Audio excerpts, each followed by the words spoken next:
L'eau coule gaiement dans le potager replanté. Kirikou joue au milieu d'une rigole, tout en écoutant la conversation inquiète des villageois. La hyène noire ne reviendra plus, mais le potager a été détruit. Et avant qu'il ne donne à nouveau, nous aurons le temps de mourir de faim. Kirikou sort de l'eau. Il s'accroupit, enlève la terre de ses pieds et en fait une boule. Ensuite, il lui donne diverses formes et la creuse. Peut-être Kirikou a-t-il une idée, murmure la mère. Kirikou se moque bien de nos problèmes. Il préfère se salir avec l'eau et la terre, rétorque la femme forte. Ce n'est pas n'importe quelle terre, c'est de l'argile, reprend la mère. Kirikou montre comment l'argile amollie par l'eau se prête à toutes les formes. Il y a là de quoi faire plat, cruche, pot et marmite, qui se vendraient au marché de la grande ville. Avec l'argent gagné, les villageois pourraient acheter tout ce qu'il faut pour bien se nourrir, en attendant la prochaine récolte. Le village approuve. Tout le monde se met joyeusement au travail, jeunes et vieux, petits et grands. Chacun à sa manière façonne et décore une grande variété de poteries. On se moque de Kirikou, car les pots qu'il fabrique sont minuscules comme lui. Mais sa mère, elle, fait remarquer comme ses décorations sont délicates. Le grand jour est arrivé. Le village s'affaire. Il y a maintenant suffisamment de poteries pour aller à la ville. On les ficelle pour en faire de grands fardeaux à porter sur la tête. Il est temps de souhaiter bonne chance à ceux qui partent. La mère reste au village pour s'occuper de la cuisson de la prochaine tournée.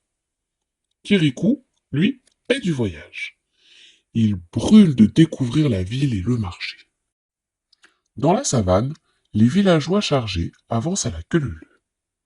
La femme forte ouvre la marche, Kirikou la ferme.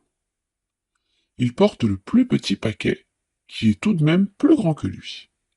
Le soleil brûle, les poteries pèsent, la ville est loin, la fatigue s'installe. C'est alors que, sur leur chemin, les marcheurs épuisés découvrent un buffle magnifique, noir comme la nuit, avec des cornes d'or. De chaque côté de son échine pendent de grands couffins vides. Les villageois, émerveillés, décident de s'en servir. Ils le ramèneront à leur retour. Kirikou s'exclame. Ne faites pas cela. D'où sort ce buffle? C'est peut-être un piège de Karaba la sorcière. Il va emporter tout notre travail.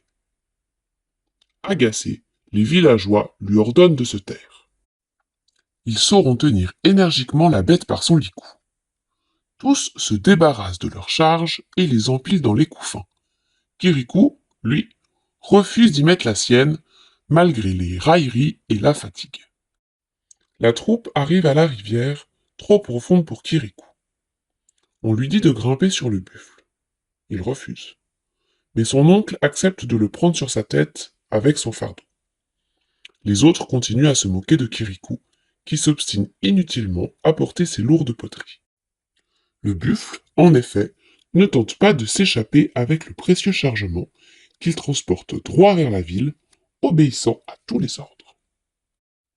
La cité est en vue. Le buffle allonge le pas. Il entraîne maintenant l'oncle et la femme forte, qui jusque-là le menaient. La troupe se presse de plus en plus pour ne pas être distancée. Kirikou, cette fois, n'en peut plus, et traîne en arrière. C'est au galop que le buffle arrive sur la place du marché. Les villageois courent derrière lui, à perdre haleine, et crient « Arrête-toi » L'animal s'immobilise brusquement, et, d'une énorme ruade, envoie par-dessus sa tête couffins et poteries qui éclatent en 1000 morceaux sur le sol. Puis il s'enfuit. Attiré par le fracas des poteries brisées et les hurlements de désespoir de la femme forte, la foule du marché s'est massée autour de la scène de désolation. Kirikou se place au milieu et déballe ses jolis petits pots, intacts. Il les montre dans le soleil et en fait l'article. Tout le monde est charmé par le marchand et sa production. Les poteries sont vendues en un instant, on en réclame même d'autres. Kirikou prend les commandes pour la prochaine livraison. Sur le pas de sa porte, la sorcière Karaba dialogue avec le fétiche sur le toit. Le buffle a-t-il détruit toutes les poteries? Oui, vénérée maîtresse. Elles sont en miettes.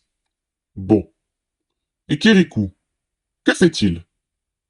Il fait fortune. Que dis-tu? Comment?